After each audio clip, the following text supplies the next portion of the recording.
¿Cómo periodicé? A ver, los historiadores generalmente utilizamos recortes de tiempo que tienen un significado para los historiadores, ¿sí? Entonces, la charla tiene digamos, un lapso temporal muy largo, ¿sí? Porque son los tiempos de las comunidades, ¿sí? En estas tierras. Entonces, la charla va a tener dos periodizaciones, ¿sí? Va a tener una primera periodización, yo de lejos no veo, va a tener una primera periodización que yo lo llamé recorrido temporal, ¿sí? Es un recorrido temporal. Y en este recorrido temporal, que es del corredor Nor-Patagonia-Araucanía, y vamos a ir construyendo en el tiempo, porque se llama así, ¿sí? Lo voy a llamar el tiempo del poblamiento, ¿sí? El tiempo del poblamiento, cómo se fue poblando América, cómo se fue poblando este corredor Nor-Patagonia-Araucanía. Entonces ustedes verán que hay cuatro líneas de tiempo, aunque a mí no me gusta hablar de líneas porque el tiempo no es lineal, no pretendo que sea lineal, pero me parece una forma práctica de que lo puedan comprender. Vamos a tener un tiempo muy antiguo que tiene que ver con la transición, ¿sí? de un momento digamos, de la era del hielo, para que se entienda, a el retroceso de estos hielos. Y eso se llama la transición del Pleistoceno al Holoceno, ¿sí? Que está dentro de lo que se llama el Cuaternario, que hoy vivimos el Cuaternario todavía. En esa transición que hubo grandes cambios, ¿sí? Se retiraron las masas de hielo, ¿sí? Hubo una extinción de la megafauna y comenzaron las migraciones de las comunidades de humanos, seres humanos, desde distintos espacios del planeta, ¿sí? Se fueron moviendo, migraciones. Otro de los periodos tiene que ver ya con lo que se llama el Holoceno temprano, ¿sí? Que va de 9.500 al 7.000, perdón, el de arriba va del 14.000 al 9.500 antes del presente, significa, ¿sí? AP es antes del presente. De 9.500 al 7.500 antes del presente se llama Holoceno temprano. Ya se están retirando los hielos, ¿sí? Ya empieza en la zona, sobre todo donde hubo mucho hielo, hay zona de bosque, hay estepas, ¿sí? Entonces ya se ven esos ecotonos, esos espacios que se van recuperando en la naturaleza. Entonces empieza el ecotono boscoso lacustre, sobre todo acá en la Nor-Patagonia-Araucanía, ¿sí? Y empieza un repoblamiento en todo sentido, ¿sí? Tanto de fauna como de comunidades humanas.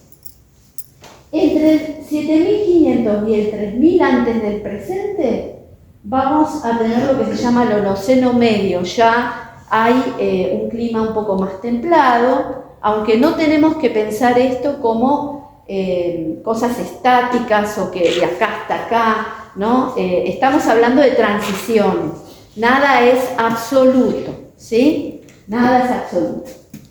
Y acá hay una mayor movilidad de las comunidades, hay un uso del espacio y comienzan los intercambios, ¿sí? Del 3.000 antes del presente a la actualidad, estamos en el Holoceno tardío, como se llama, y ya hay redes de conexión social y hay intercambios, ¿sí? Bien, todo ello que acabo de decir está acompañado de registro material, pero también de una interpretación cultural, ¿sí? Eso lo pude reconstruir acudiendo a otras disciplinas, como es la arqueología terrestre, la arqueología subacuática, la antropología cultural y la etnohistoria. Todas estas disciplinas nutren, ¿sí?, a los historiadores y a los cientistas sociales para poder interpretar este pasado tan antiguo, pero vuelvo a repetir, de comunidades que somos hoy también esas comunidades, porque estamos hablando de familias, estamos hablando de mamás por parir, estamos hablando de familias de papá, mamá, niños, ¿sí?, abuelos, ¿sí?, parientes, comunidades antiguas que son iguales a las comunidades de hoy, ¿sí? Bien, este sería entonces un primer momento. Un segundo momento, ¿sí?, también vuelvo a repetir que no estoy de acuerdo con las líneas, ella me conoce bien, pero es simplemente por una cuestión práctica. Entonces, en este recorrido, en esta parte del recorrido ya del corredor Araucanía-Patagonia, lo voy a llamar el tiempo histórico de los pueblos. No quiere decir que lo anterior no era historia.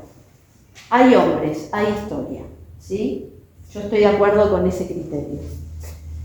En esta parte vamos a retomar un poquito ese pasado antiguo, acercándonos un poco al 1000 antes del presente, porque hay cambios muy fuertes, pero voy a tomar, fíjense el salto, ¿no? Paso del 1000 antes del presente, con un salto muy grande, al siglo XVI, XVIII y lo que continúa. ¿Por qué? Porque tomo como un hito, ¿sí?, en cuanto a las grandes transformaciones territoriales y culturales en los pueblos de ese momento, al siglo XVI-XVIII, porque es cuando ingresan o hay encuentros, vamos a decirlo de ese modo, con europeos, que son los que vienen a conquistar, ¿sí? Eso es lo que se dice, aunque no me gusta mucho esta palabra, pero es así. Entonces, esos encuentros, que no siempre fueron violentos, pero en general sí fueron violentos, el mundo, que se llama mundo hispano indígena, cambia mucho, ¿sí? Y hay una modificación tan grande que la cultura de estos pueblos, hasta ese momento, cambiaron. Esa nueva organización social y cultural da lugar a los momentos que siguen, que van a ser las del siglo XIX-XX, con la creación de estados-nación en términos liberales. No obstante, cada pueblo es su propia nación, ¿sí? Entonces ahí hay tensiones territoriales y nuevas fronteras. Yo no voy a profundizar mucho en esos temas, pero sí quiero que entiendan los cambios territoriales que hay, ¿sí? Porque estamos hablando de espacio-tiempo, ¿sí? Y en el siglo XXI vamos a seguir hablando de las comunidades, algunas de ellas, y cuáles son estas nuevas perspectivas. ¿Cómo viven? ¿Cuál es su cosmovisión? ¿Sí? Ahí le vamos a dar lugar a Lucas Quintupuray, que también él, dicho de primera mano, nos va también a nutrir en esta charla sobre esas perspectivas. Bueno, ¿alguna preguntita con esto? ¿Se entiende? ¿Algo por ahí que no estén de acuerdo por ahí? ¿O... ¿Seguimos? Bueno, yo les estuve hablando de ese primer periodo largo, ¿sí? Entonces, en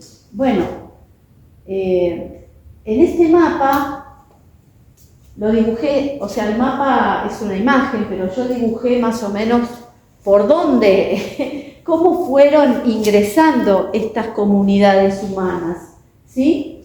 Entonces vamos a tener cada uno de esas líneas son planteos teóricos, ¿sí? Que algunos de ellos se sostienen y otros, la comunidad científica, el campo científico, no está tan de acuerdo.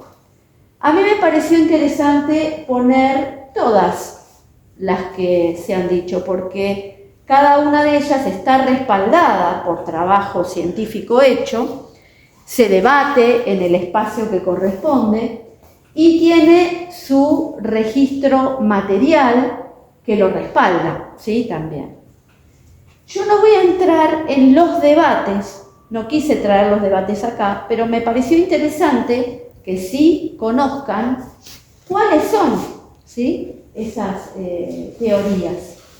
Hay una primera teoría que yo la marqué con color violeta, que indica que los pueblos navegaban y que bordearon las costas del Pacífico y se fueron poblando las costas del Pacífico. Hay que entender que estamos hablando en esos periodos largos de tiempo, 14.000 antes del presente, 9.500 antes del presente. Imaginemos todo esto congelado, ¿sí? Con un océano, con los océanos que realmente fue muy crítico, pero bajaron, ¿sí? El volumen. Entonces había posibilidad de poder llegar más fácil a la costa. No obstante, el Océano Pacífico es muy bravo, el clima era muy frío y bastante tormentoso, así que ese tipo de cuestiones son las que se han puesto, ¿no?, en tensión.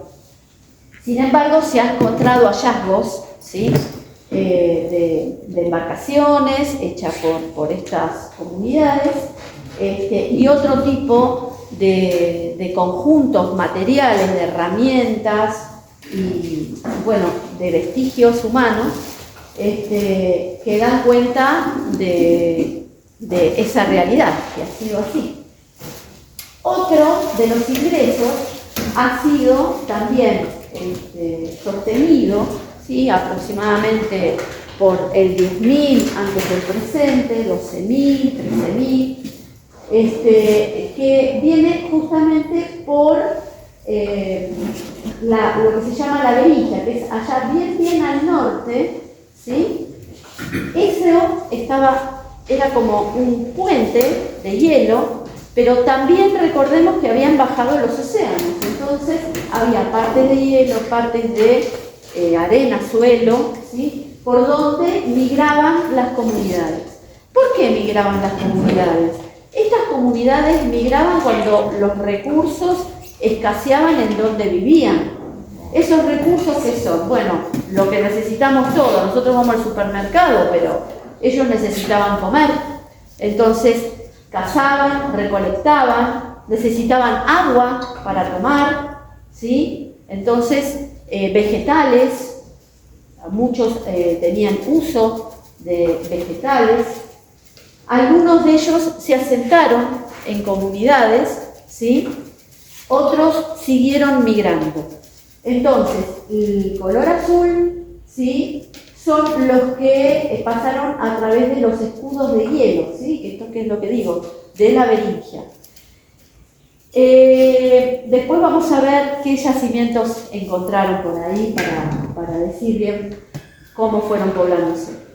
Estos grupos particularmente buscaron las zonas de estepa, ¿sí?, y se dedicaban y eran muy especializados en la caza.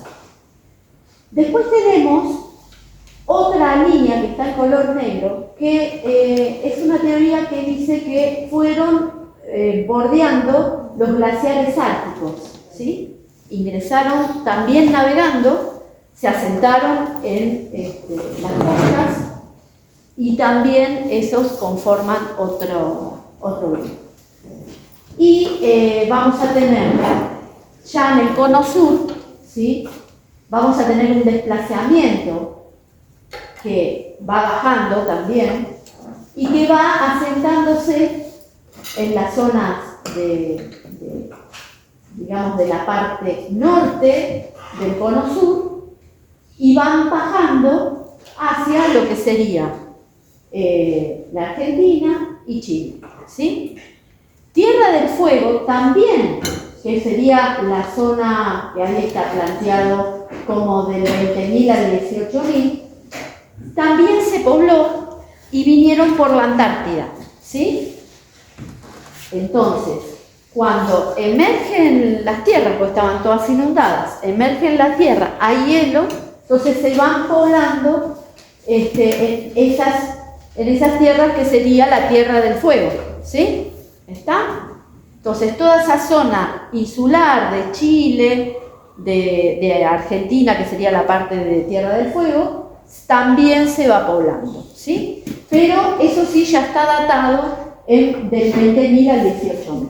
Bueno, para que no se me duerma, vamos a hacer más rápido. Tengo una duda.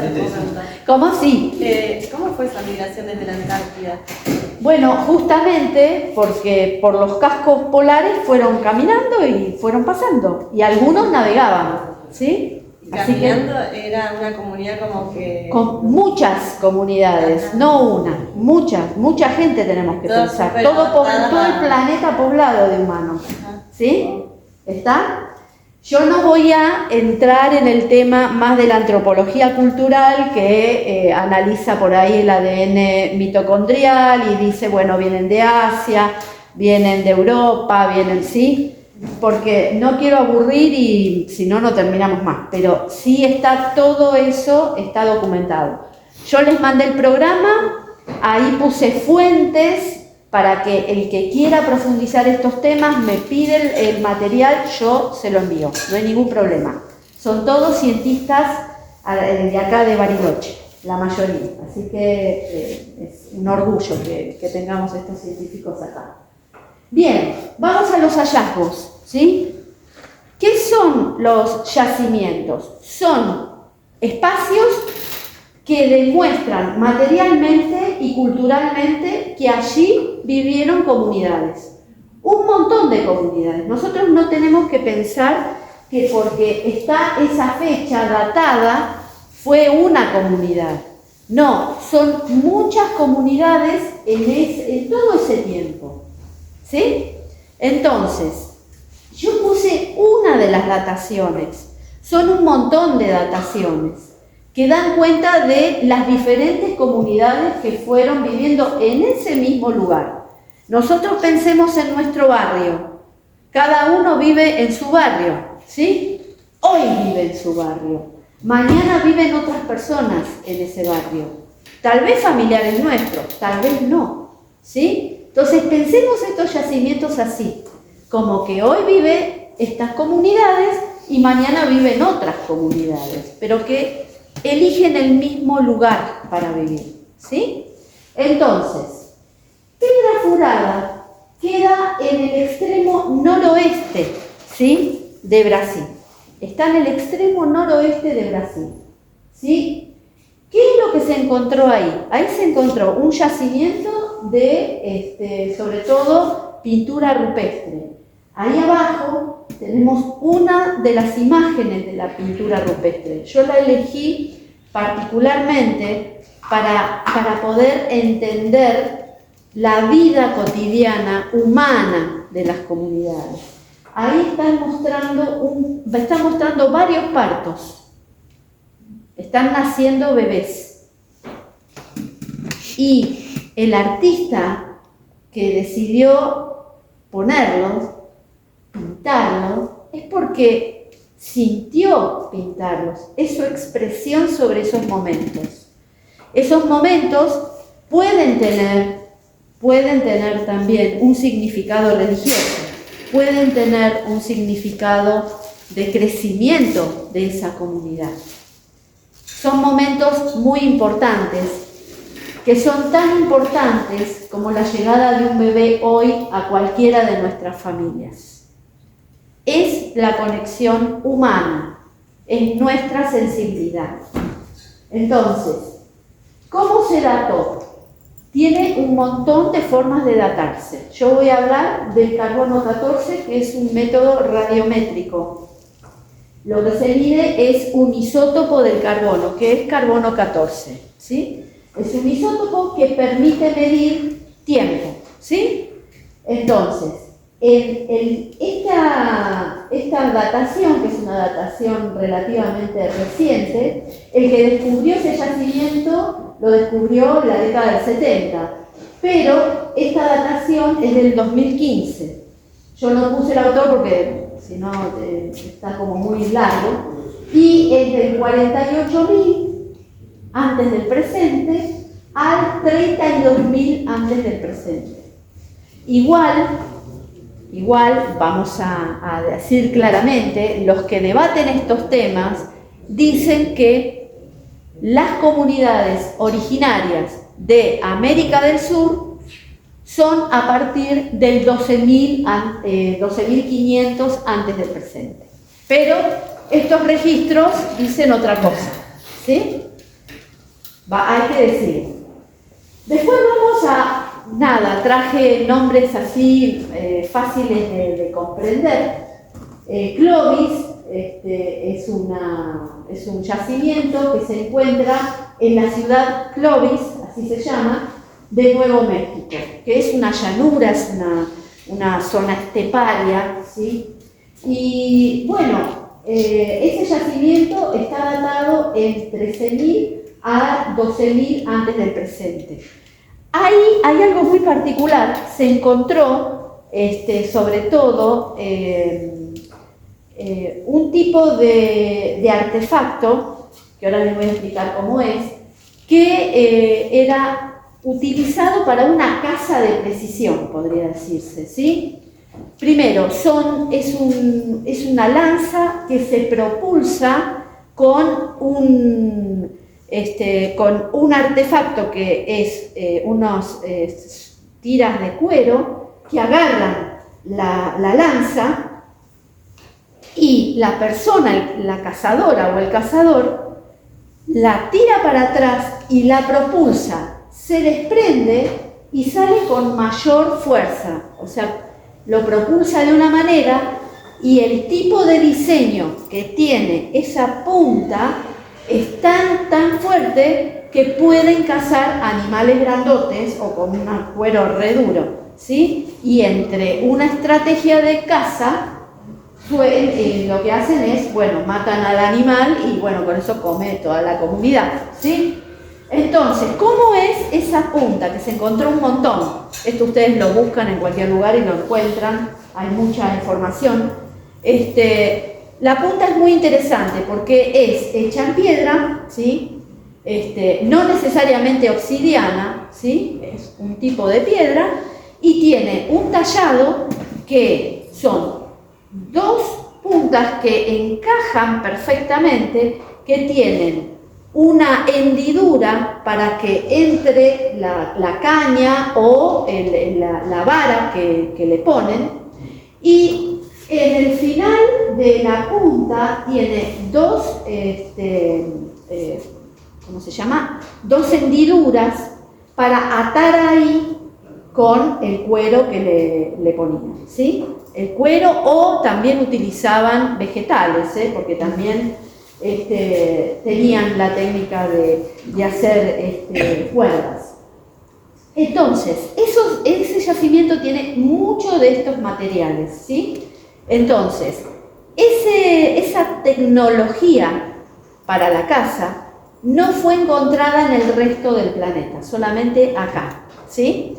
Y de acá se encontraron varios yacimientos más yendo hacia el sur, lo cual nos da también información de que esos cazadores iban en búsqueda del movimiento de animales, o sea, se iban moviendo los animales, se iban moviendo ellos. Y así fueron asentándose en otros lugares. Bien, ya más en la Araucanía, Nor-Patagonia, vamos a tener en el sitio Monteverde, que esto es en Chile, en cercanías del Puerto Montt, ahí vamos a tener una comunidad que vivía cerca del agua, cerca del lago.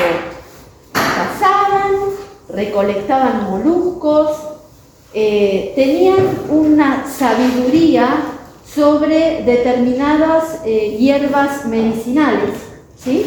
El boldo chileno, por ejemplo, ellos ya lo usaban. Y ese sitio es muy interesante porque da cuenta ya de esta relación, ¿sí?, de las comunidades con el agua, ¿sí? Ellos recolectaban los moluscos del agua, o sea, ingresaban al agua y no imaginemos que estaban ahí en el bordecito a mano. A veces se tenían que entrar, sumergir y agarrar los moluscos para poder sobrevivir o para intercambiar. También ahí estamos viviendo ya en un ecotono de bosque lacustre, ¿sí? Después tenemos el de Laguna El Trébol, que está datado en 10.600 antes del presente, que tiene características muy similares a las de Monteverde. Justamente ese hallazgo de ese yacimiento, Laguna El Trébol, un compañero mío de estudio formó parte de esa comisión, y eso fue en el 2011, es reciente, no es de hace mucho tiempo, ¿sí? Así que es muy interesante. Ahí en ese yacimiento, que es ¿cómo le llamaba él? No es una cueva propiamente dicha, sino es como si tuviera un alero, ¿sí? Y adentro había un fogón, y dentro del fogón encontraron un milodón, que es una especie de perezoso gigante, que en esa época estaba todavía, que bueno, esta gente lo había cazado y lo tenía ahí en el fuego para comérselo y no se lo terminó de comer, pero lo tenían ahí, ¿sí? Y ahí encontraron parte de estas comunidades que vivieron ahí, encontraron boldo chileno, encontraron unos caracolitos muy, muy chiquititos, color fucsia, que son propios del Pacífico, la parte cálida, lo cual nos indica también que ahí había algunos intercambios, ¿sí? Esta presa de caza también da cuenta de que había intercambios, ¿sí?, porque ellos vivían cerca del agua, relacionados al agua, hacían recolección también de moluscos y pesca, intercambiaban con las comunidades que viven en la zona esteparia, ¿sí? O sea, Pilcanilleu, Dinahuapi, ¿sí? Así que estamos hablando de estos intercambios, ¿sí? Vuelvo a repetir que estas son interpretaciones, ¿sí?, que se contrastan con el registro arqueológico terrestre y subacuático. Y bueno, se sigue estudiando y cada vez se precisa más lo que se dice.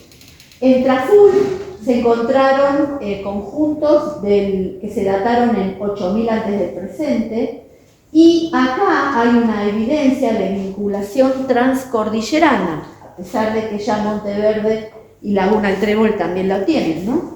Pero acá sí marcan la evidencia con el registro de un tipo de mejillón que es propio del Océano Pacífico, ¿sí? O sea, no puede extenderse acá, sino que solo vive allá y vino hasta acá. ¿Cómo pasó? Así que bueno. Después en el Nahuel Huapi y el valle superior del río Limay, 5600, 6200, hay evidencia de movilidad y de contacto de pueblos transcordilleranos ya más fluido, esto que decíamos, de la movilidad, de la construcción de redes sociales, ¿sí?, ya de más conexión entre las comunidades, y dice que hay mucha evidencia material y cultural. Esto ya todavía no estamos en periodo cerámico, pero hay evidencia en cuanto a estos intercambios. O sea, aparece estos mejillones, aparece boldo chileno, aparece que acá no había, ¿sí? No era propio de esta zona.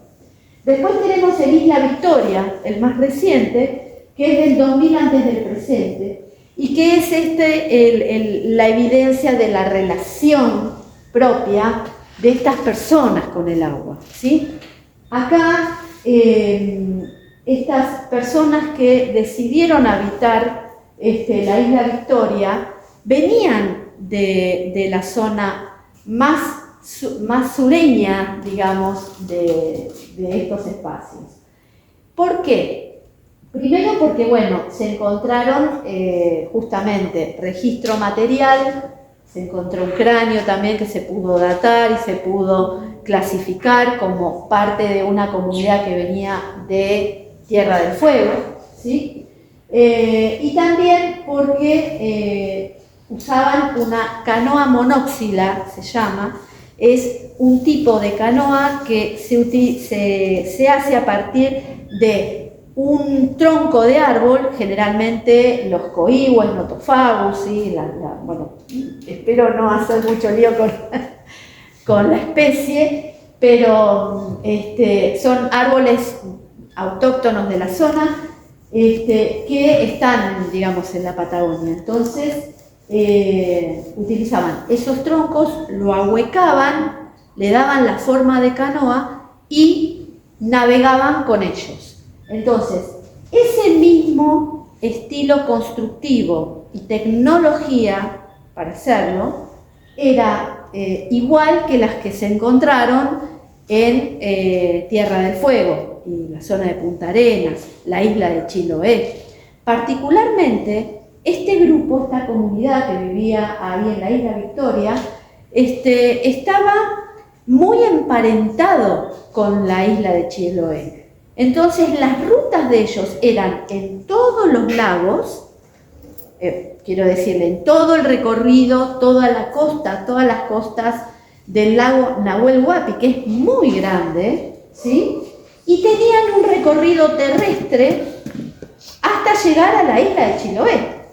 Esto está datado y está comprobado, ¿sí? Después vamos a hacer la conexión con el otro periodo.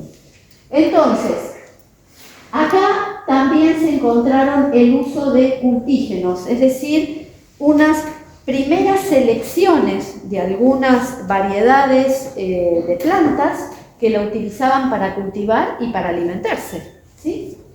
Hay también enterramientos de estos navegantes, ¿sí? Y ellos, bueno, se dicen chono, de la zona de isla de Chiloé.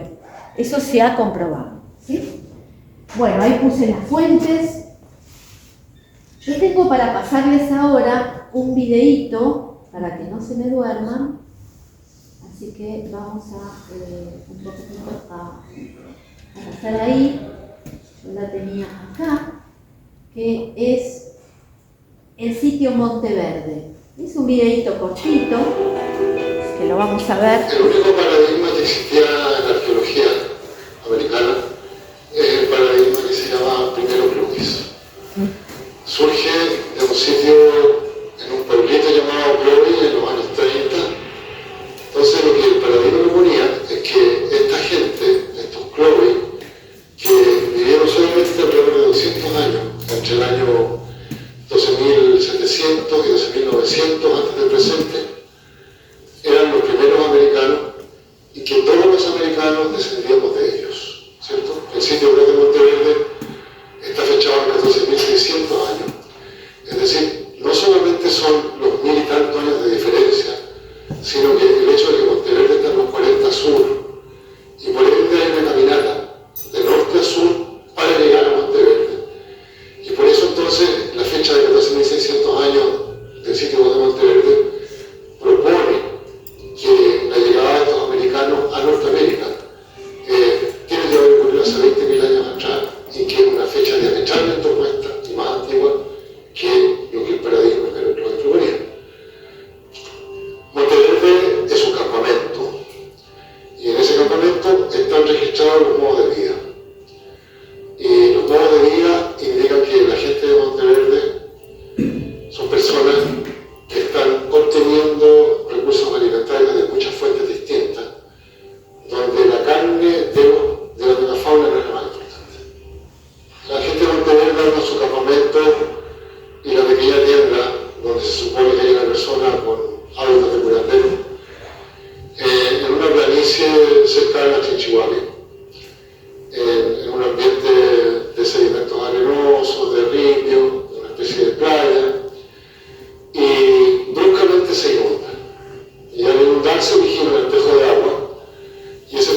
mesa de Bonfotelio transformada en una herramienta de carpintería.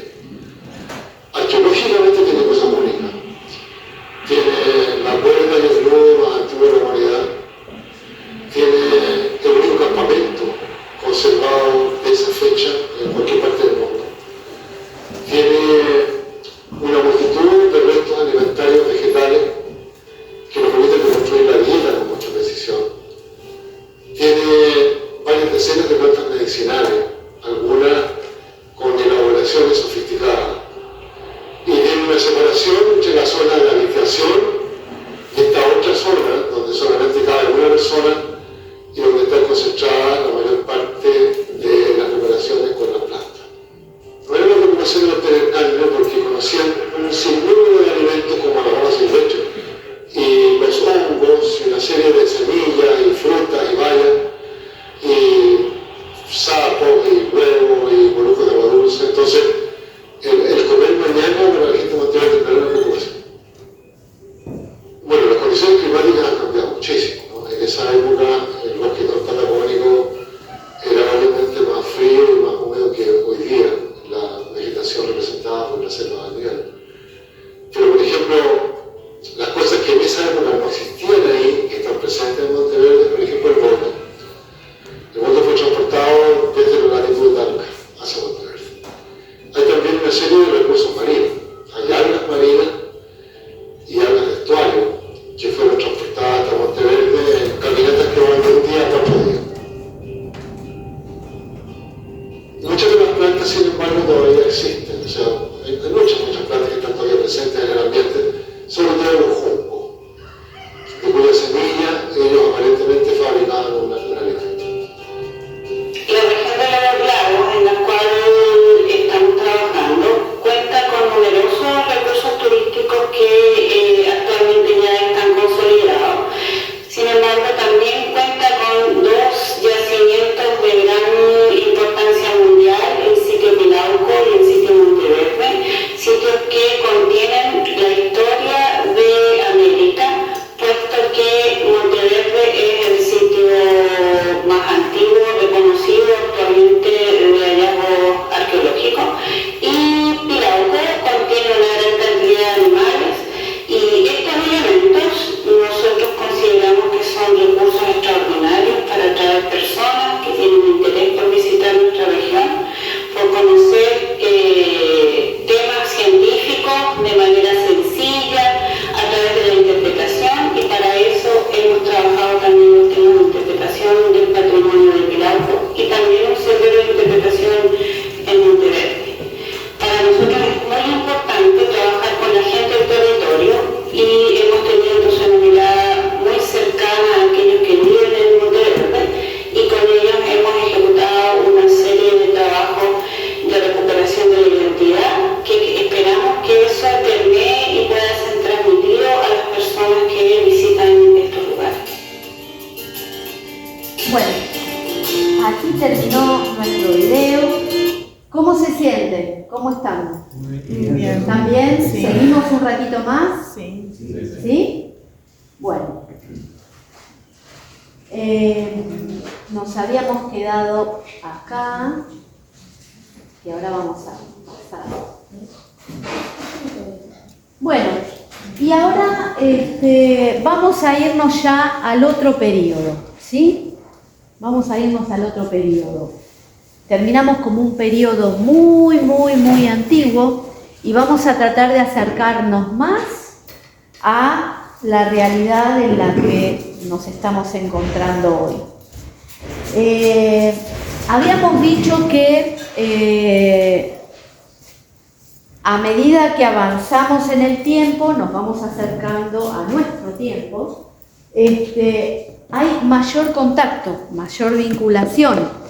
Hay comunidades que ya empiezan a interactuar, y por eso yo puse redes sociales, ¿sí? Porque realmente son redes sociales, así como las redes sociales que conocemos hoy, ¿sí? Como nos encontramos en Facebook o nos encontramos en la playa y nadamos. Bueno, acá las comunidades se encuentran.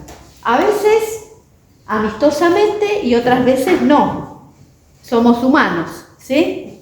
Así que lo importante de este momento es que nos encontramos ya con cambios drásticos, es decir, en el clima. Ya el clima se está poniendo más templado, pero todavía hay periodos de mucho frío, ¿sí? Por eso es drástico el clima todavía. Se retroceden los glaciares, como habíamos dicho, eso aumenta la movilidad de las comunidades y genera transformaciones en los patrones de asentamiento. Es decir, no todos se mueven tanto. El que encuentra el lugar y le gusta se queda ahí. Monteverde se quedaron ahí, ¿sí? No se movieron tanto. Se movían para búsqueda de recursos o intercambiar, ¿sí? Vamos a ver que estas comunidades que ya se llaman comunidades originarias, sobre todo estamos ya situados en la Araucanía Norpatagonia. ¿Y por qué decimos corredor? Decimos corredor justamente por esto, por las conexiones, porque hay pasos transcordilleranos que permiten que estas comunidades se conecten, ¿sí? Se conecten como redes sociales, se conecten, ¿sí? Entonces, a eso le llamamos corredor, ¿sí? Que va desde el Pacífico hacia el Atlántico. Después vamos a ver otros mapas y van a verlo mejor. Entonces, vamos a tener unas primeras comunidades dentro de este 1000 antes del presente. Ya tenemos comunidades originarias que los historiadores le llamamos pámpidas. ¿Por qué? Porque tienen determinados rasgos culturales. Se van a ubicar en el sur de la Pampa, norte y centro de Río Negro. Su característica o rasgo cultural es estar en las mesetas, ¿sí? En las zonas de mesetas. Son cazadores especializados. El registro material nos dice eso. ¿Por qué? Utilizaban una tecnología de proyectil parecida a la de Clovis, ¿sí? Pero además sumaban cuchillos de piedra, líticos, que tenían un doble filo, que estas comunidades lo tenían, otras no, ¿sí? Y eso da cuenta de que eran cazadores especializados, cazaban específicamente determinados animales, que era para la comunidad. Otras comunidades originarias contemporáneas son las huártinas, de la zona cuyana, del norte neuquino, que compartían la cultura de la caza y la recolección, y se constituyeron como los antecesores de los pehuenches, ¿sí? Los pehuenches primitivos les llamaban.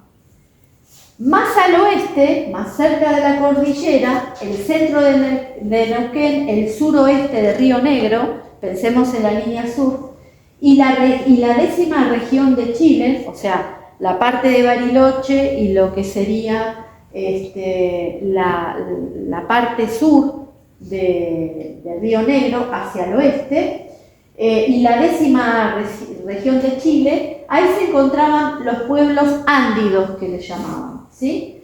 Ellos vivían a ambos lados de la cordillera, no en un solo lugar, ¿sí? Compartían, o sea, había una diversidad cultural y compartían la caza, la recolección, la pesca y la navegación, ¿sí? De todo ello hay registro que estuvimos hablando hace un rato. Bien, después vamos a tener estas comunidades, cómo se relacionaban con el lago, ¿sí? Vamos a tener las que vivían en las costas del Nahuel Huapi, que estuvimos hablando antes, ¿sí? Sobre todo el yacimiento de Isla Victoria, estuvimos hablando que estos navegantes eran del 2000 antes del presente, pero acá ya estamos un poquito más adelante en el tiempo, y ellos son los llamados puelches, ¿sí? Que habitaban toda la costa del lago Nahuel Huapi, ¿sí? En el gran lago que es el Nahuel Huapi, estaban ubicados en distintas partes de la costa, ¿sí? No solamente en Bariloche, sino también en la zona de Neuquén. Entonces, ellos no solo pescaban y recolectaban moluscos, que para eso se tenían que sumergir, ¿sí?, sino que también eran unos grandes navegantes, como habíamos dicho. Recorrían las costas del Nahuel Huapi, conectaban rutas terrestres y acuáticas que cruzaban a la cordillera hasta la isla de Chiloé, que eso ya lo habíamos dicho. Después, en los registros de arqueología subacuática, bueno, ya había dicho esto, de la embarcación que tiene la canoa monóxila, que es lo que se encontró, y bueno, ahí repetí, no sé por qué no me di cuenta, ya estaba medio dormida cuando lo hice. Eso es lo que pasa. Vamos a avanzar un poquitito más en el tiempo. ¿Qué pasó acá? Acá es importante porque fíjense, saltamos del 1000 al siglo XVI en un lapso hasta el siglo XVIII, es un montón. ¿Qué pasó ahí? Bueno, cada una de estas comunidades se fue construyendo culturalmente, ¿sí? Estos antecesores, que yo me animo a decirlo, son antecesores culturales, ¿no? Porque le dieron una base cultural a las otras comunidades que van a venir. Y estas comunidades están contrastadas varios registros. Por un lado, vamos a tener el registro arqueológico, terrestre y subacuático, vamos a tener la interpretación de la antropología cultural, vamos a tener una interpretación de la etnohistoria y de los historiadores vamos a tener una interpretación de los documentos escritos que dejaron los primeros cronistas, que eran europeos, que tuvieron encuentros con estas comunidades, ¿sí? Y entonces describían sus costumbres, su fisonomía, y sobre esos escritos se reconstruyeron estas historias. Entonces, en estos primeros encuentros con los europeos, las comunidades descritas por ellos, por eso tienen estos nombres, pero ahora vamos a ver, vamos a tener a la comunidad Huarpe, que está ubicada en el norte, noroeste de Neuquén, y Río Negro. Ahí se ubican en este momento, ¿sí? Incluye también la zona de Cuyo, ¿sí? Ellos eran especialistas, eran cazadores y también incorporaron agricultura, ¿sí? Ya hacían agricultura en ese momento. Estamos hablando del siglo XVI-XVIII, para no perdernos. Vamos a tener a la comunidad Puelche.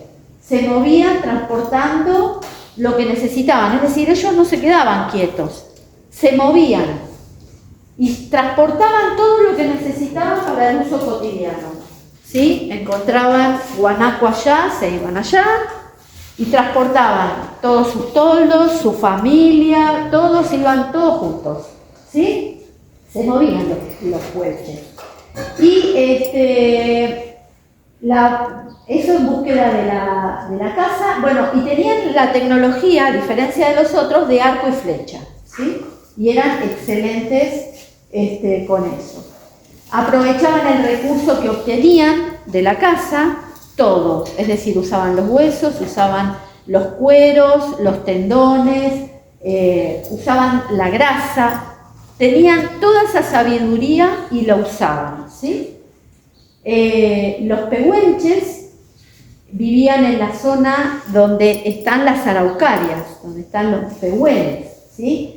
Y recolectaban el piñón como alimento principal, aunque no era el único, ¿no? Y esto está en la zona, en este momento, en la zona de Chile, lo que sería el cajón de los Tropeles, y del lado argentino sería el lago Lácar, ¿sí? En la zona de San Martín de los Andes. Ellos posteriormente, por cuestiones de ataques que tenían de los europeos, se instalan en la zona del Biobío y el Nahuel Huapi. Se instalan ahí, ya se instalan. Dejan de moverse de esos lugares y se instalan ahí como una frontera, ¿sí?, infranqueable para los europeos. Esta es una zona realmente muy violenta y de conflicto, porque, bueno, es el límite que ponen, ¿no? Ustedes europeos no pasan, no van a pasar, ¿sí? Entonces se marca un territorio, ¿sí? Por eso puse transformaciones territoriales, ¿sí? Son transformaciones territoriales, realmente.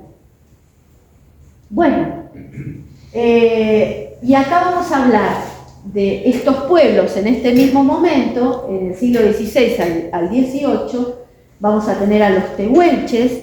Los tehuelches también tienen una gran diversidad y una gran amplitud en su extensión, ¿sí? Ellos no estaban situados solo en un lugarcito. Entonces vamos a tener,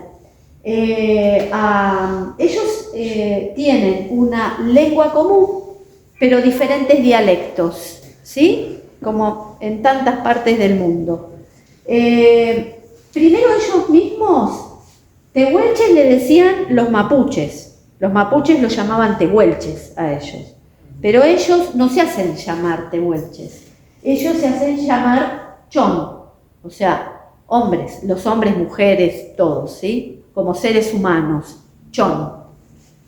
Y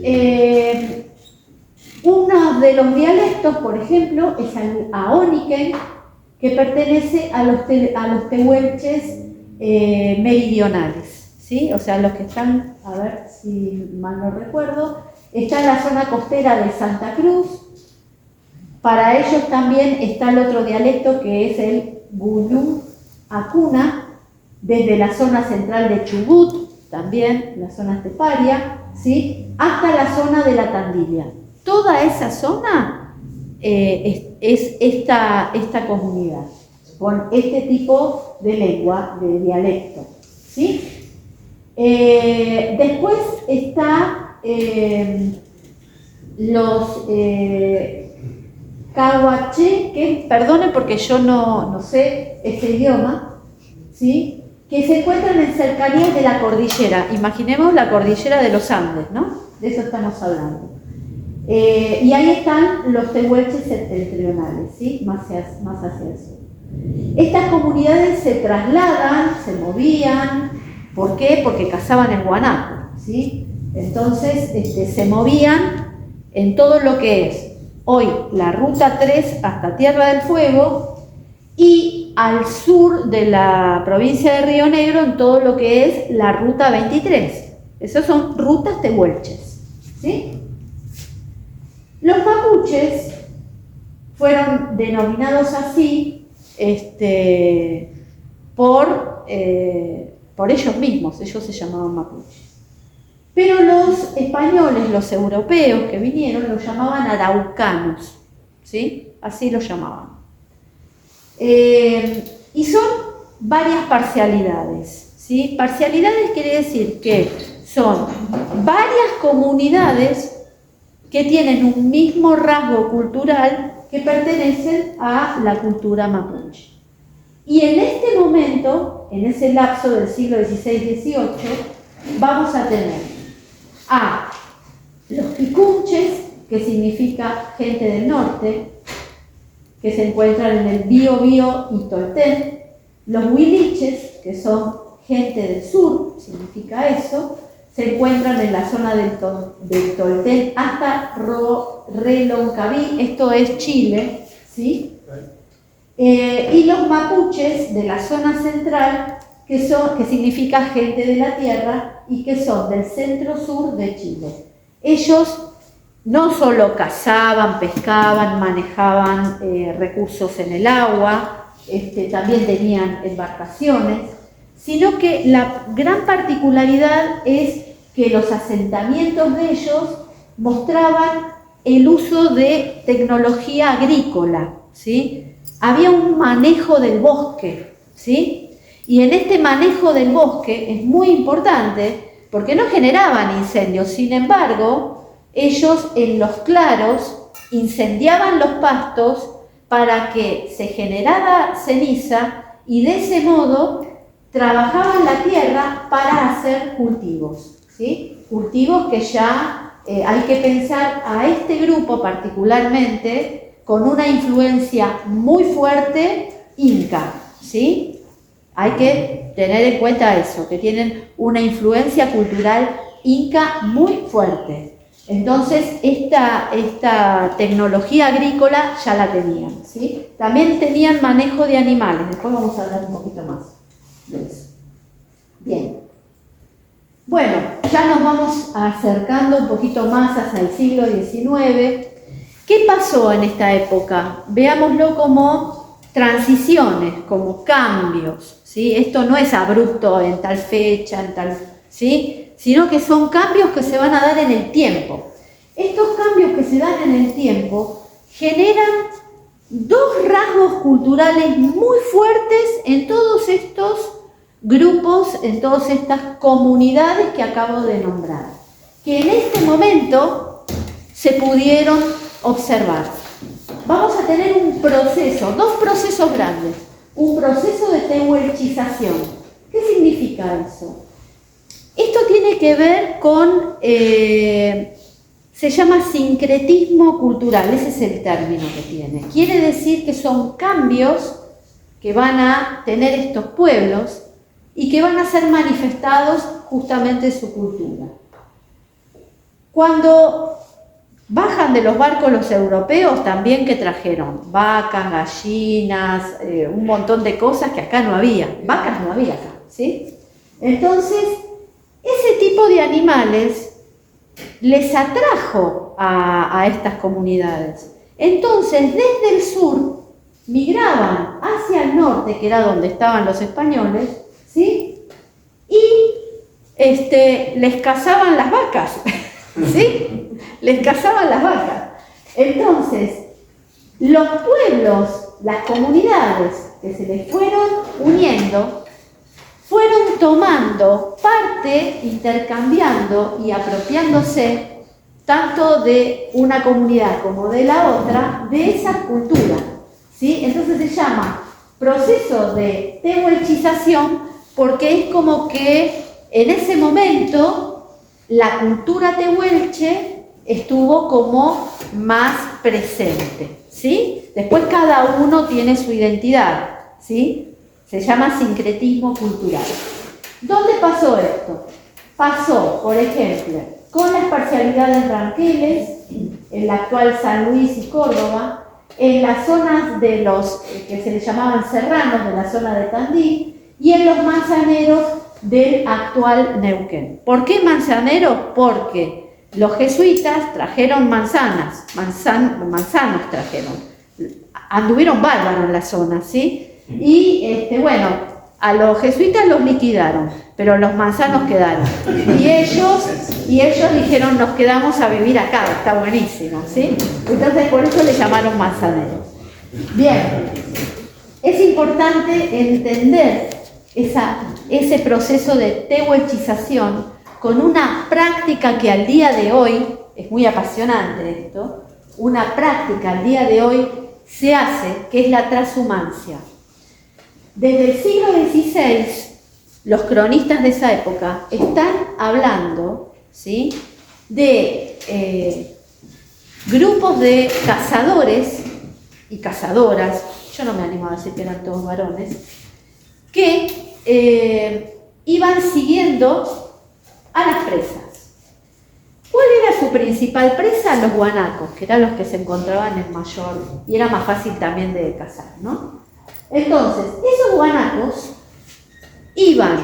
tenían un ciclo, ¿sí?, en el año, tenían un ciclo reproductivo y un ciclo de movimiento hacia otro lugar. Entonces, en el invierno, ¿sí?, en la invernada, iban a lugares reparados, ¿sí?, que hay en la cordillera, lugares reparados, más cálidos, donde todavía hay pastito y agua, y se iban ahí y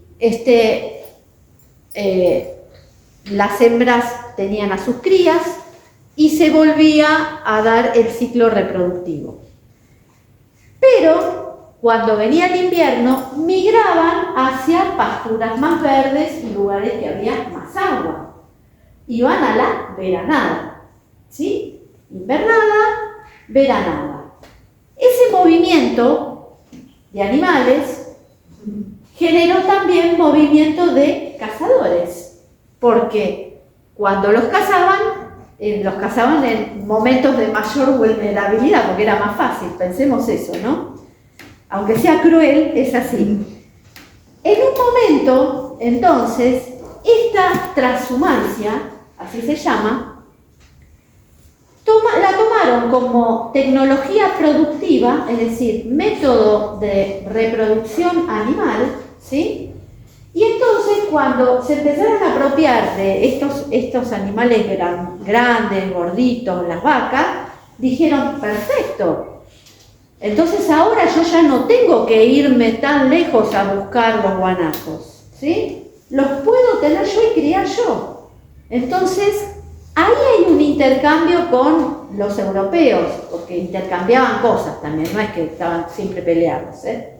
Entonces, ya tenían majadas de animales y hacían estos rodeos de transhumancia, que al día de hoy se hacen, ¿sí? Entonces, van de invernada a veranada respetando esos momentos de reproducción y de nacimiento de nuevos individuos y de veranada, de zona de engorde, ¿sí? Y de otro tipo de tecnologías que también hoy ya se apropiaron. Eso se llama transhumancia. Y la cultura, esa cultura pastoril, hoy perdida. Esta foto es tomada por una compañera mía de trabajo, que es tomada en la zona de Las Lajas, en Neuquén. ¿Sí? En este caso es una majada de cabras, que son el chivito criollo, neuquino, que es una especie también muy añeja y que los paisanos, hacen transhumancia. Bien, ¿qué pasó con la mapuchización? Es distinto el proceso. La mapuchización es un proceso también de sincretismo de rasgos culturales que va de la parte de la Araucanía chilena, ¿sí? Involucra parte de la Pampa, norte y el norte de la Patagonia, o sea, el Neuquén y el Río Negro, norte de la Patagonia, ¿sí? Entonces, acá no hay tanto la migración por caza, sino que hay intercambio de cosas, ¿sí? Este intercambio de cosas genera migraciones frecuentes. Pensemos en comunidades que son grandes familias, ¿sí? En donde, se celebra la unión de personas de distintas comunidades, se intercambian bienes, ¿sí? Y ahí se produce justamente este proceso de sincretismo cultural, de cambios culturales en estos grupos, ¿sí?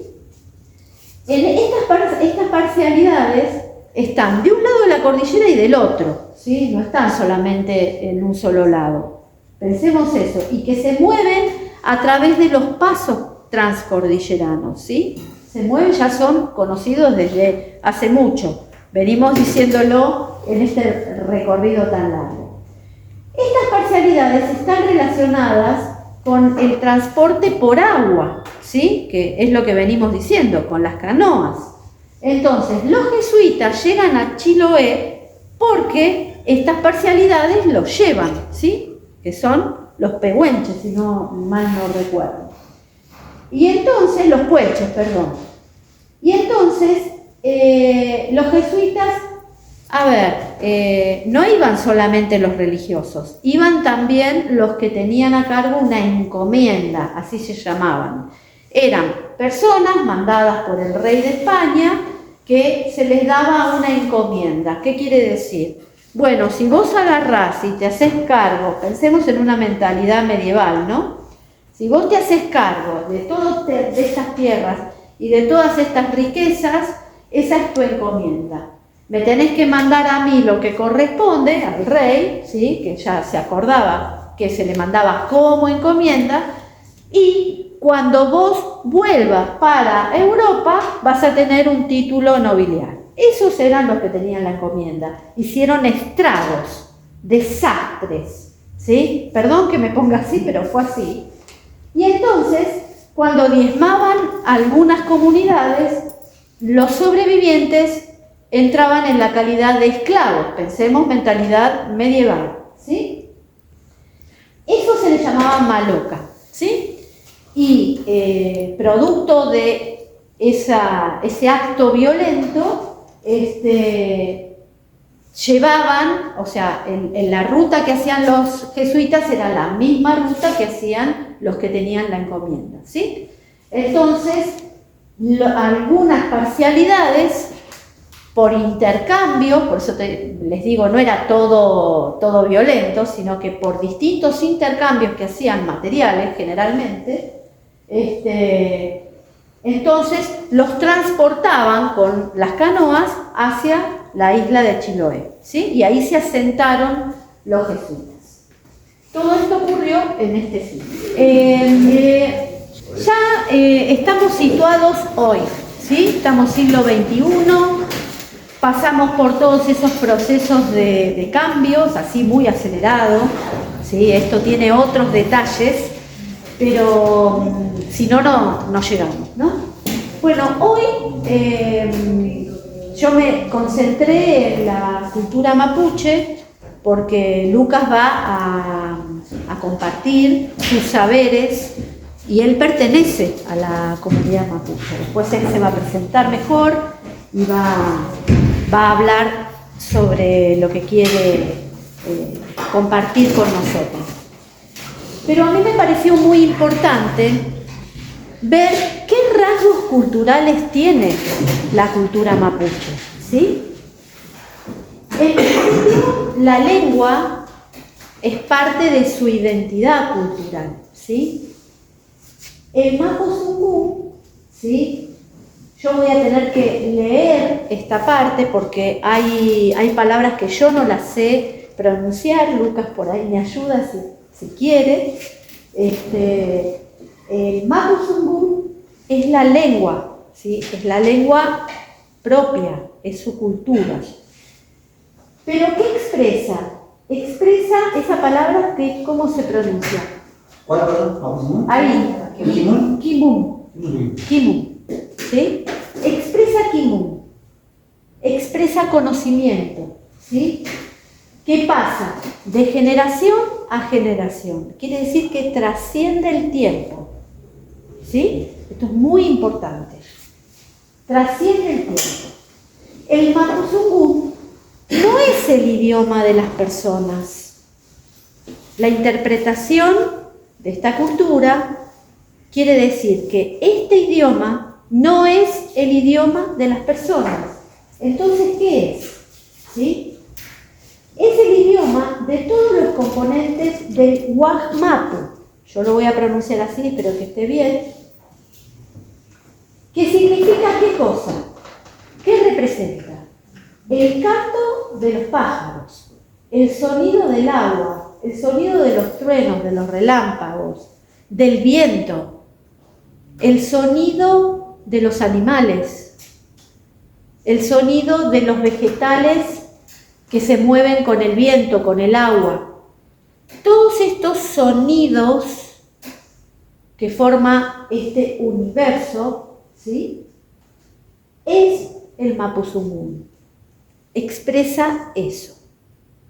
Es muy importante entender esto. ¿Hasta acá me siguen? Sí. ¿Sí? Muy bien. Ahora, también dice que son las formas del Punehuel que se expresan y que nos permite poder alcanzar la comprensión del Mapuzungún, ¿sí? Que es el habla de la tierra, son todos esos seres vivos y la tierra misma es un ser vivo, ¿sí? Esos sonidos es el Mapuzungún, es la lengua, ¿sí? La identidad. De este modo se vincula también la identidad territorial. Es importante también entender la idea de territorio. La idea de territorio no es solamente habitarlo, sino también se ponen reglas, sino también se identifican con una cultura, como venimos diciendo. Entonces, el Mapuzungún como tiene una identidad territorial, ¿se dice? Tun. Sí. Ahí está. De las comunidades, dado que están relacionadas a diferentes Nehuen, ¿sí? Que están presentes en cada espacio territorial. Quiere decir, todo este universo que forma y todos estos seres que forman ese territorio. ¿Se entiende, no? ¿Hasta acá? Porque es complejo de sacar nuestra cabeza occidental para entender esto, ¿eh? Por eso voy despacito. A mí me interesa mucho esta impresión, que les quede claro de qué estamos hablando. Por ello existen variedades lingüísticas dentro del Mapuzungún que reflejan esta comunicación en el Waj-Mapu, que es el territorio. ¿Sí? Ahí, la foto que ven, no es que yo quiero hacerme la artista de cine, pero estamos viendo un arte textil mapuche de una comunidad de Chaiful, que queda el ingeniero Jacobasi, y en esta comunidad ellos justamente están expresando el Mapuzungún, están expresando que cada una de esas unidades que conforma esa gran tira, ¿sí? Son las familias que trascienden a esta comunidad. Quiere decir que todas esas familias conforman la comunidad. Esta comunidad es de reciente creación y están expresando en ese Mapuzungún, ¿sí?, su comunidad, en una parte de expresión de su comunidad. Después han hecho otro tipo porque están en un rescate de su cultura, ¿sí? Eso es, para mí fue muy emocionante, fue muy lindo. Y la autora de ese telar mapuche está justo atrás mío, que no quería salir medio en la foto, salió medio de costado. Así que bueno. Bueno, vamos a hablar un poquito del universo territorial, el Waj-Mapu.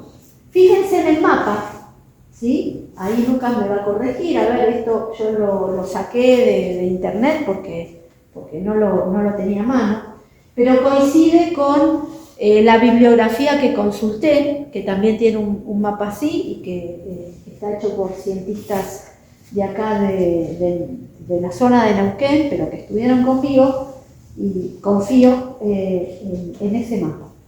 Ese mapa es el territorio mapuche, ¿sí?, con toda su diversidad. Entonces, los mapuches son una nación, se reconocen como una nación que está conformada por diferentes identidades regionales, porque todo ese gran territorio tiene diferentes identidades regionales que tienen que ver con esto de la cultura territorial, que lo venimos diciendo, ¿sí? Entonces, según sea su ubicación del Meni Huizán Mapu, algunas de las identidades regionales son Picunche, acá está a grandes rasgos, hay más. Picunche, gente del norte, Huiliche, gente del sur, Pehuenche, Puelche, etc. Faltan nombrar más, que después por ahí Lucas va a nombrar. Las identidades territoriales sirven como instancias intermedias entre la comunidad y la nación originaria, ¿sí?, en su conjunto, lo que le otorga a cada una su propia particularidad. ¿Se entiende, no? El pueblo mapuche preexiste al Estado-Nación argentino, que es la expresión liberal de Estado-Nación, ¿sí? Preexiste a ese Estado. Por lo tanto, es una comunidad originaria, ¿sí?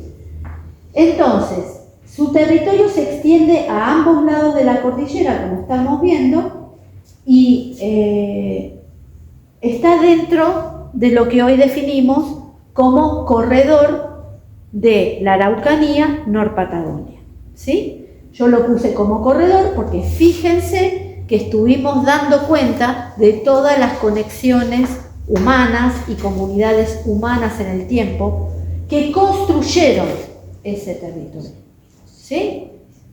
Preexistente al Estado-Nación liberal, reciente, ¿sí?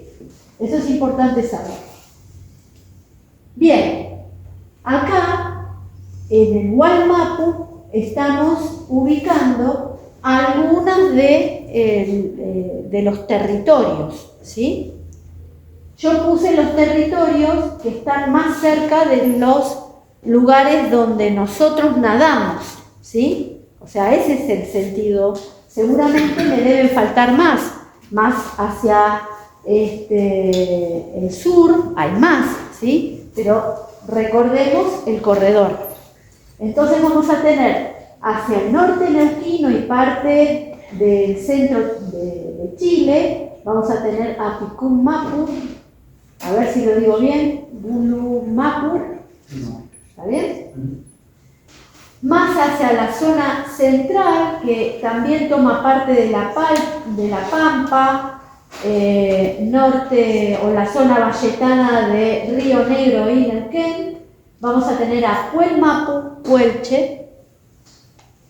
Más hacia la región de los lagos, ¿sí? Vamos a tener a las Quenmapu, las Quenche, y más hacia el sur vamos a tener a Huilimapu, Furiloche, ¿sí? Son algunas de los territorios. Es importante ver esto, ¿sí? Porque tenemos que entender también sus luchas, ¿sí? Es importante entenderlo. ¿Cómo es la cosmovisión? Esto es muy general y a grandes rasgos, ¿sí? Después Lucas va a profundizar desde su lugar. La cosmovisión es lo que los define, ¿sí? Es parte de su filosofía. Y dentro de esta concepción filosófica, el pueblo mapuche tiene la noción de Huajontumapu, a ver si lo digo bien, ¿sí? La cual no se acota al aspecto material de la Tierra, sino a un concepto integral del universo, ¿sí? Acá tenemos que sacar nuestra cabeza materialista y occidental para entender esto, ¿sí? El concepto material de tierra es una cosa, pero ¿a qué se integra? A un universo que incluye seres visibles y no visibles, ¿sí? Desde esta cosmovisión se explican las relaciones humano-naturaleza, ¿sí? Y humano-humano, como decir, son una dualidad y una complementariedad. Esto es típico de la cultura andina. Esto también viene de los incas, ¿eh? Esto es un rasgo cultural que viene de ahí también. En este sentido, los opuestos son complementarios y así se alcanza el equilibrio. Estoy hablando en términos muy generales, todo esto es mucho más complejo. La dualidad y opuestos complementarios son los principios que se expresan en la concepción del universo y de la naturaleza, ¿sí?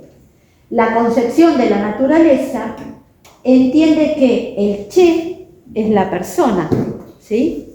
Que no se escribe de la forma que yo lo puse así para que todos lo entendamos, ¿sí? Se escribe CE, ¿sí? El Che es la persona. No es más importante que otros seres de la naturaleza, sino que es parte de. No hay una jerarquía entre humanos y el resto de la naturaleza, como ocurre en la concepción occidental, ¿sí?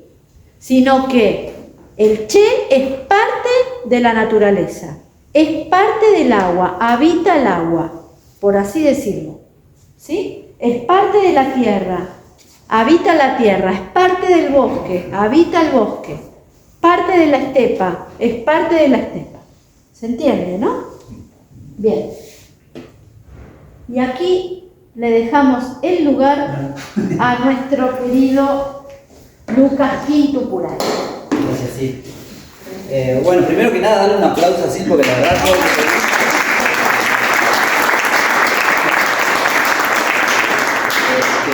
agradecerte, en serio. No, a vos. Gracias por vos. No, al contrario. Bueno, Mari Antupisea, Antupuchá, Antuchamo, Antuwechewenru, Mari, Kurupkuse, Kurupuchá, Kurupuchamo, Kurupuchewenru, Mari, Pupey, Pulamiel, Pubenui, bueno, Micheta Lucas Quitupuray Pinguey, Lonco, Loc, Mapuche Quitupuray, Tañitun, Tañicupalme, Correntoso Las Quemeu, Fachanto, Incheta, Ayuculein, Taimipiuque, Peinta, con Pubenui, Kumeita Dungu, Wenui, Mangaleta, Kumeita Trabun Fachantu, Mangalé, Lifka Zungu, Kalif Lonco, Mangaleta, Kumeita Trabun, tal vez ha ganado. Así que bueno, primero me presentaba, mi idioma, en Mapuzungún, bien lo explicaba la compañera. Primero saludamos antes que nada al Antú, al sol, después al viento que está corriendo ahora. Como bien explicaba ella, nuestra cosmovisión viene del territorio, de la naturaleza, en eso es en lo que creemos. Les contaba que yo soy Lucas Quintupuray, soy el lonco de mi comunidad que está en el brazo norte del lago Correntoso. Ahí está mi origen, mi tubuni, mi cupalme, mi origen y mi descendencia. Mi familia está en esos territorios, documentado en 1875 aproximadamente, de la cual hace casi 12 años que soy lonco de esa comunidad. Soy un lonco bien disruptivo, me dice mi propia gente, soy todo tatuado. Pero bueno, más allá de eso, me tocó ser lonco de muy joven, de que llegué más o menos al territorio. Yo nací y me crié acá en Bariloche. Mi familia y mis abuelos se crearon en el territorio donde hoy está nuestra comunidad. Y bueno, hoy me toca estar acá con ustedes, también contento por las circunstancias y por el motivo que nos traen, ¿no? Yo creo que la charla que dio Sil es espectacular, hay muchos datos que yo no tenía. Y creo que lo que nos une a todos acá es la importancia que tiene el territorio, la importancia que tienen los espejos de agua, las energías, y cómo nosotros, seamos nadadores o no, tenemos la intención de ver de qué manera podemos nadar con más responsabilidad, cuidar esos espejos de agua que nos dan identidad, porque estamos rodeados del agua, estamos rodeados de estas energías. Así que agradecer la invitación a la universidad pública también, que es algo sumamente indispensable en estos tiempos y que se debe mantener.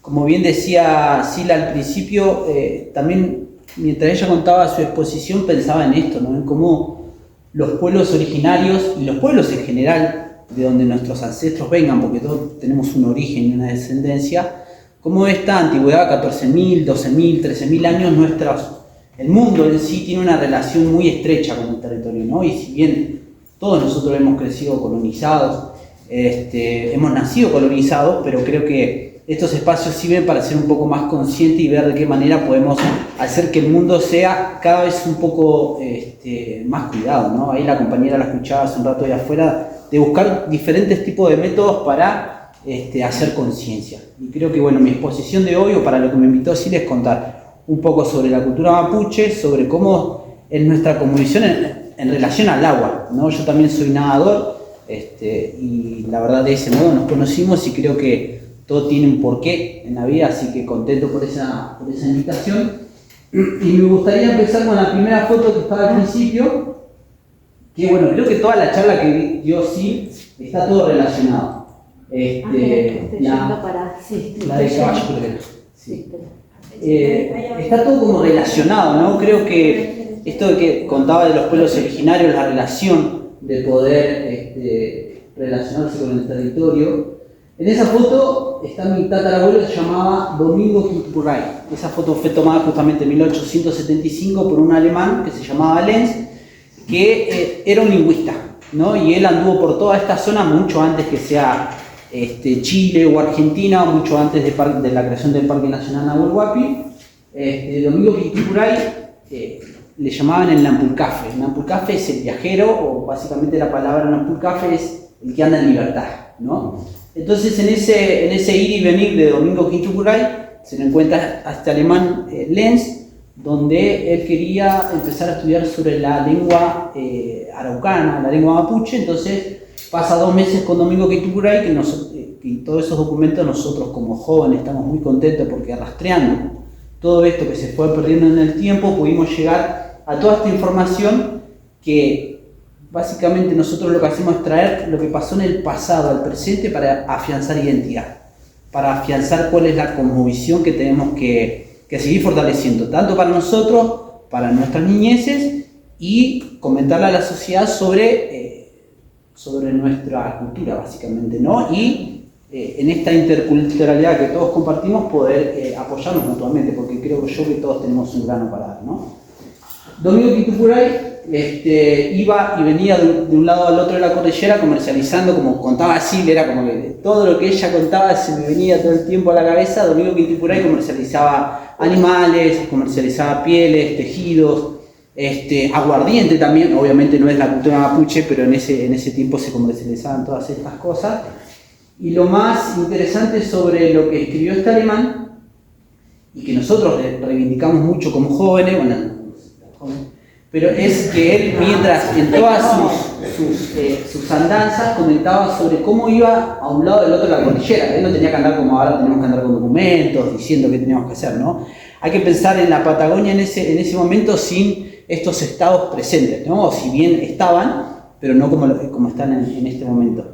Entonces, una de las cuestiones que a mí me gustó mucho de esto que escribió el alemán fue que Domingo Quitupuray decía que cuando pasaba por la cordillera había un punto donde ellos llegaban y lo primero que hacían era acumular leños, acumular leños en un sector, ¿no? Entonces escribía y decía que en su momento habían encontrado a dos mapuches, dos peñi, que estaban congelados, ¿no? Y ellos estaban frente a un fogón con el poncho, el macún que decimos nosotros, puesto en las espaldas, y en el delirio del sufrimiento que no pudieron prender nunca el fogón, los dos hombres estaban congelados en el fuego, como observándolo, y el poncho para que no le dé el frío, ¿no? Bueno, en su delirio nunca pudieron prender el fuego, pero en su pensamiento se estaban calentando con el futsal, ¿no? Entonces Domingo contaba que cada vez que pasaban por ahí siempre amontonaban leños para poder tener un buen camino. Bueno, después contábamos muchísimas cosas, conocido a hijos de loncos que estaban en estos territorios en específico, en la zona de lo que hoy es Bariloche. Y Domingo también comentaba cómo su abuelo era un Rupazungufe. Rupazungufe es un traductor, que en su momento Domingo también lo hizo en poder traducir lo que decían los loncos de ese momento, de la época de la matanza y demás, a los estados, y si bien la lengua de Domingo era el mapudungun, que literalmente es la lengua de la tierra, entendía muy bien el castellano y por eso lo convocaban a él como un traductor. Entonces Domingo también contaba cómo su abuelo y cómo los Quitupuray tenían eso de ser traductores, ¿sí? Acompañar en ese sentido. La verdad que nosotros cuando encontramos esta documentación nos sentimos como, primeramente, muy fortalecidos en el sentido de que Domingo seguía teniendo la cosmovisión, ¿no? Es decir, somos mapuches, lo que queremos son en las energías, ¿no? Lo que contaba Sil, nuestro idioma literalmente es la lengua de la tierra y nuestra cosmovisión pertenece al territorio. Hay una palabra en la cultura que se llama inarrumen. El inarrumen es poder mirar el territorio, observar el territorio y comprender lo que pasa con el territorio, ¿no? Entonces nuestro pueblo inarrumió durante miles de años para poder crear el mapuzungún, la lengua mapuche, entender el territorio. El normongen también tiene que ver con las reglas que nos rigen en el territorio, la naturaleza, que de generaciones se va trasladando. Por ejemplo, si tienen huertas o lo que sea, ustedes saben que no pueden plantar cuando ustedes quieran, hay que respetar ciertos procesos. Los animales respetan ciertos procesos y nosotros como humanos también respetamos ciertos procesos. Eso tiene que ver con el normongen y eso se logra a través del tiempo con esto de comprender el territorio, ¿no? Y creo que eso, cada uno de nosotros, sea la cultura que sea, todos nuestros ancestros han tenido básicamente lo mismo. Entonces eso es lo que seguimos reivindicando hoy dentro de la comunidad Quitupuray, que me toca, como digo, hace 12 años ser lonco. Nunca quise ser lonco, no me gusta ser lonco, nunca me gustó. Sí la parte cultural, pero no la parte política, ¿no? En esto de poder defender el territorio, porque básicamente lo que luchamos nosotros como comunidad es el derecho al territorio, ¿cierto? En la siguiente foto, ahí está mi bisabuelo, Juan Antonio Quitupuray y Mariquita Treuque, y en la siguiente foto van a ver a mi bisabuelo Remán. Y también se me venía a la cabeza esto que contaba así, ¿no? Cómo venían los jesuitas, porque hay mucha documentación que habla sobre cómo los jesuitas eran pasados en el Wampo, en la canoa Monoxi, la que contaba así al principio, y esta foto fue tomada en el 32 y ese es un sueco. Bueno, entre todas estas cosas que vamos haciendo nosotros como autoridades de la comunidad, encontramos libretas del sueco que la estamos tratando de traducir porque encima que escribía muy mal y lo escribía el sueco. Así que imagínense, nada re complicado.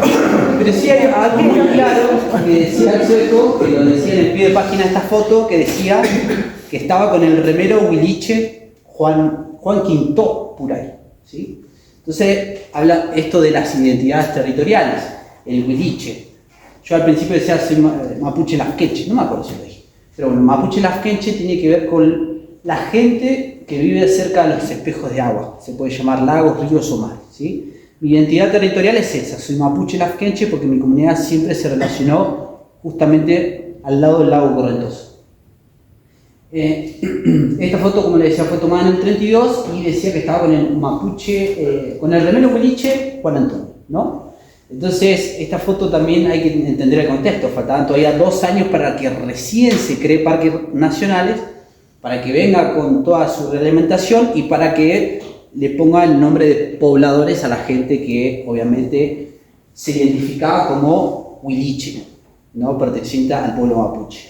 En la siguiente foto, bueno, veíamos cómo estaba Mariquita Treuque y Juan Antonio, y esta es una foto bastante actual de la comunidad, porque nosotros, recordando a la relación que tenía Juan Antonio, a la relación que tenía Domingo Quintupuray y Mariquita Treuque, que nunca me gusta olvidarme de mis abuelas y la parte materna, porque todos nosotros nos conformamos con nuestro nuestra forma de ser tiene que ver con dos, no solamente papá, sino también mamá. Entonces como que tenemos esos 2 orígenes territoriales también. Esta foto es en el territorio comunitario donde lo que nosotros empezamos a fortalecer, una vez que empezamos a entender que teníamos un origen, tenemos una descendencia, tenemos ancestros que eran claramente mapuches. Domingo Quintupuray era un lonco, porque él era un lonco muy reconocido también, que en su momento le habían querido dar tropas, ¿no?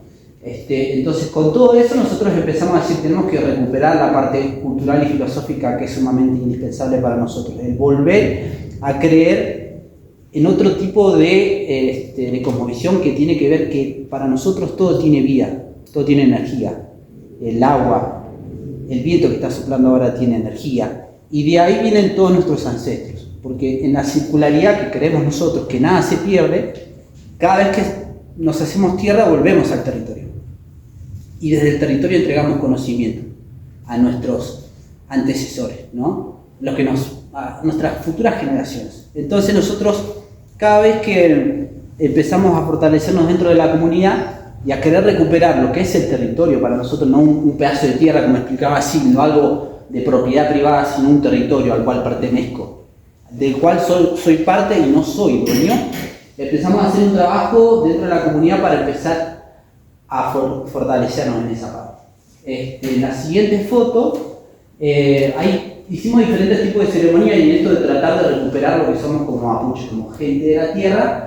Esa foto es un catampilún, es una ceremonia que recuperamos dentro del territorio que tiene que ver con el cambio que hacen las mujeres, las niñas, cuando pasan de ser niñas a ser ya adultas. Empiezan un cambio hormonal, cultural, y también es un cambio que nosotros vemos sumamente importante, porque tenemos que acompañarle en ese momento para que su camino a la adultez sea cada vez mucho mejor, ¿no? Que sea un camino llevadero, que las energías la acompañen. Entonces en ese catampilún se le catan las orejas y se le entrega sus chaguay, sus aros, se le entrega su trailonco, que es un trailonco de plata, que para la mujer mapuche todas esas protecciones de plata, cada vez que la utiliza, como que guarda todo el conocimiento que va adquiriendo.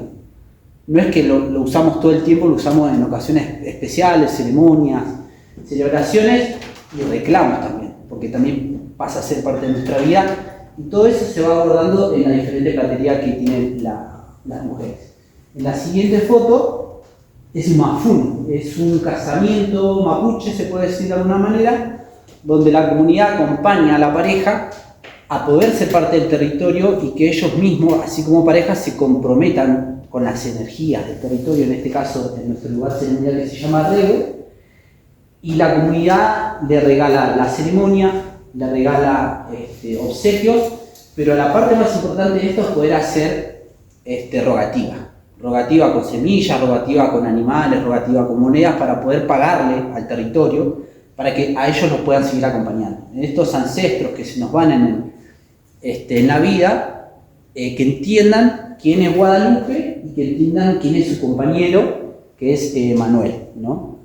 Y es muy loco porque él es odinista, él es vikingo.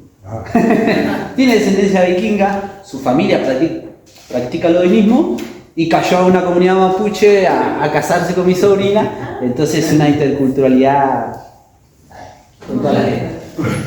En la siguiente foto están los hueches de joven, que también a los hombres, no encontré ninguna foto de esa, pero también hicimos la parte de, así como a las mujeres se le catan las orejas y le entrega la platería, a los hueches, a los jóvenes también se le hace la misma ceremonia y se le entrega su macún, y en eso ronda también mucho la palabra, ¿no? En esto que le queremos inculcar sobre la importancia que tiene el territorio, la importancia que tiene esto de ser recíproco con el territorio y de mantener un equilibrio, ¿no? En el caso de la Quilpuray siempre va a ser con el ajero, con el lago. Bueno, esos son mis sobrinos, son los calfuenchos de la comunidad, que cada vez que hacemos ceremonia nosotros tenemos 2 mujeres y 2 varones relativamente jóvenes. Ellos ya ahora es como que dejaron su papel y ahora lo tienen otros hueches, otros jóvenes, porque ya tienen 15, 17 años, ya están como en otra mentalidad, pero ellos fueron nuestros calfu malín y calfu ventru durante muchos años, desde que eran chiquititos, que son los encargados de en la ceremonia poder entregar las semillas a las personas, y son los que están todo el tiempo alrededor del regue, que es una especie de altar. ¿Vieron los chemamú que hay en la costanera? Bueno, eso se llaman chemamú. Son de la cultura mapuche y son como estatuas que se ponen en los lugares ceremoniales como una forma o canal para que nuestros ancestros nos acompañen. En la siguiente foto está otra sobrina que le hicimos el Merifoli Cupán. El Merifoli Cupán tiene que ver con la raíz y el origen. Y en esto volvemos a llamar como a la energía del agua. Nosotros, nuestra cultura, que empezamos a recuperar todas estas ceremonias no hace muchos años, prácticamente de que somos autoridades como jóvenes, ¿sí? Porque también hay que entender que los loncos anteriores de mi comunidad, que eran mis tíos, mis tías y demás, entendían que teníamos que recuperar el camino de ser mapuche, entender las energías del territorio, pero no tenían todo el conocimiento que tenía Juan Antonio Mariquita o Domingo Quilpuray. Ellos creían en Dios, creían en el gauchito Gil, creían en la Virgen, que se respeta, pero no es propio de la cultura. Entonces empezamos como jóvenes a decir, bueno, lo primero que tenemos que hacer es recuperar lo que somos como gente de la tierra. Y en eso el Merifoli Cupán tiene que ver con poder volver la placenta al territorio. Como una forma que, bueno, por suerte ahora creo que el hospital ya no hace muchos problemas para entregar las placentas a las familias.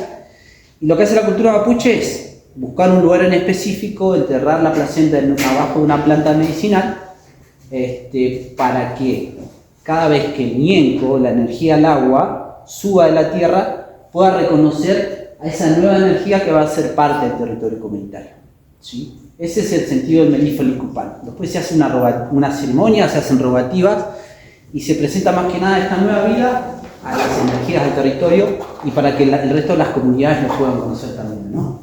Y en la siguiente foto, bueno, ese es el territorio comunitario, ese es el lago Torrentoso, en toda esa zona está nuestra comunidad. Y en la siguiente foto está Ayelay, que bueno, en esto de la identidad también como mapuche, por ejemplo, nosotros somos 6 hermanos, Lucas, Soledad, Carolina, Verónica, mi último hermano se llama Nehuen, pero por suerte en esta recuperación todos mis sobrinos y parte de la comunidad empezamos a recuperar el nombre o ponerle el nombre de Mapuzungún, y otros como los jóvenes han decidido cambiarse su nombre porque sienten que se sienten más identificados con otro tipo de nombre. Ayeray es la que se le enterró la placenta en el territorio y Ayeray significa flor alegre. Y ella es así, todo el tiempo, nunca la he visto llorar, siempre se levanta sonriendo. Después hay otros nenes que se llaman Aucán, que son terribles porque tienen que ver con esto del ser guerrero. Entonces los padres le ponen el nombre en base a lo que van soñando. Parece algo utópico, pero para nuestro pueblo no es utopía pensar en todo eso, creerlo, y que después a la hora de ponerle el nombre a los chicos, tienen la característica de ese nombre en particular. No sé si me explico, ¿no? Decía Ayeray, es de esa manera. Después hemos hecho otras reivindicaciones como pueblo, como cultura, para el decir somos pueblos en el 2025, pero seguimos teniendo esta como visión, y bien lo explicaba así, nosotros nos consideramos una nación mapuche porque tenemos un idioma propio, una forma de ver el territorio, pero somos ciudadanos argentinos en esta etapa de la vida, ¿no? Entonces, en esto de nación no es algo anarquista, sino todo lo contrario. Es decir, sí, tengo una identidad propia, pero entendemos que somos parte de un Estado-nación, que es el Estado-nación Argentina, que por suerte la Constitución Nacional, como decía, sí reconoce la preexistencia de los pueblos originarios, y nosotros como que todo el tiempo tratamos de hacer estas políticas públicas para que eso se siga respetando. En esto del fortalecimiento, sí lo explicaba en muchas partes, en lo que es la canoa monóxila, en esto de la Isla Victoria, se ha encontrado registro de que la Isla Victoria fue navegada y existe vía en ese espacio territorial de hace 2000 años. Entonces nosotros como mapuche lasquenche entendemos que nuestro pueblo no siempre fue jinete, ¿sí? Era mucho más fácil trasladarse a los territorios en los guampos, en canoas, porque obviamente los caballos no existían, y en la época de la guerra era para escapar también, ¿no? Entonces, una forma de reivindicar lo que somos como mapuche lasquenche fue recrear esta canoa, que más conocida como guampo, que también en San Martín de los Andes se encontró hace bastantes años atrás, y en la Universidad del Comahue fue parte de esa investigación, donde se encontró una canoa en San Martín de los Andes que databa de 900 años, con una joven mapuche, con cerámica mapuche, que databa de eso, ¿no? 900 años. Entonces, el guampo para nosotros fue una reivindicación política, filosófica, espiritual, del poder entender que el Lasquén también tiene memoria, el lago también tiene memoria, las aguas tienen memoria, ¿no? Entonces, en la siguiente foto, lo que hicimos fue navegar el territorio desde Quitupuray, 12 kilómetros, hasta la comunidad Paichila-Antriao en Villa Langostura, como para mostrar que la canoa es algo que fue funcional, por decirlo de alguna manera, ¿no? Lo navegamos 4 personas, no sé si estaba la foto así. Sí, está la foto acá. Esa. Ahí está. Entonces volvemos a 4 horas estuvimos remando, empezaba con 100 kilos, guapo, pero lo remamos. Esa que estaba planchada. Esa que estaba planchada. Yo no sé cómo hacían antes los ancestros para navegar en Nahuel Huapi. Uno tuvo más o menos y uno nervio de acero. Y también entender eso, en el lago Correntoso, en una de las fotos que mostraba así, de una canoa antigua, creo que... No, mostraste la de la isla, la que estaba acá. La Isla Victoria. La Isla Victoria. En Villa Langostura hay 2 canoas, una que tiene 7 metros, que justamente fue encontrada en el lago Correntoso, en el lago donde está nuestra comunidad. No tenemos pruebas para decir si mis abuelos lo navegaron y esa canoa le hizo un abuelo, pero bueno, en esto de poder recuperar la identidad fue que reconstruimos el guampo, se hizo toda una ceremonia, y lo que queremos y lo que pretendemos como comunidad es poder seguir protegiendo todos estos espejos de agua. No sé cómo estoy de tiempo. No, está bien. Pero creo que la intención de la charla era poder compartir un poco sobre cómo miramos el territorio, la naturaleza como comunidades mapuches, y cómo una cosa lleva a la otra también, ¿no? Justamente cuando estamos llegando a la costanera, ahí al lado de Correntoso, en la parte de Paichila-Antriao que veníamos llegando, ahí me ve Alejandra San Martín, que es mi profesora de natación, que bueno, después con el tiempo nos conocimos, me enseñó o sea, yo siempre nadé de chico, sin técnica, no hacía crawl, nada por el estilo, pero siempre amé el agua de chico, ¿no? Después empecé a recuperar la cuestión mapuche, entender que era mapuche las quenches de los lagos, entender que era la cosmovisión para nuestro pueblo, poder empezar a recuperar todas estas prácticas, y después la conocí a Alejandra, que me empezó a enseñar las aguas abiertas, las aguas frías, las aguas gélidas ahora últimamente, y cómo eso también llevó a que nos conozcamos con la organización de nadar, que hemos compartido un montonazo, que es una comunidad enorme de nadadores, que creo que es el sentido de la charla, de poder ver de qué manera nos podemos relacionar cada vez mejor con los espejos de agua, teniendo respeto y siempre buen camino en esto del nadar, del compartir. Y más allá de todo eso, creo que todos vemos al lago como un ser viviente, y tal vez en esto que hablaba así de la política pública, buscar no solamente en los pueblos originarios, sino en toda la sociedad en general, de que los lagos también son un sujeto de derecho y nosotros tal vez podemos aportar a eso, ¿no? Así que eso sería de mi parte. Bueno, ¿sí? ¿cómo no? Muchas gracias. No, gracias.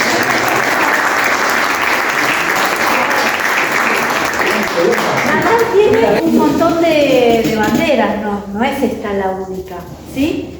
Pero cuando empezamos a incorporarnos con Gabriela Nadal y yo vi esa bandera, enseguida le dije a Alejandro, se debe acordar, que siempre le dije, esta bandera es impresionante. Yo no sé si él me comprendió en ese momento, yo después le mandé a él todo el significado, pero para mí tiene mucho significado y tiene este significado de comunidad, ¿sí?